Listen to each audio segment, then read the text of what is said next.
Hello, in this video I'm going to show you how to adjust the saturation on Facecam Neo from ELGATO. To adjust the saturation, you should simply find the picture on the left side of the camera hub and find saturation.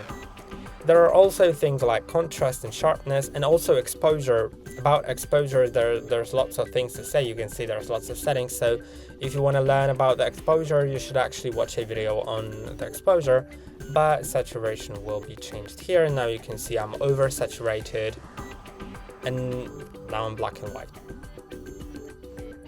So just find your sweet spot, find something that fits your lighting and fits your lighting conditions and your background, like everything what's being shown in front of the camera, so it all matches. And I think that is like about 55% is exactly what I need, and I hope that video is helpful.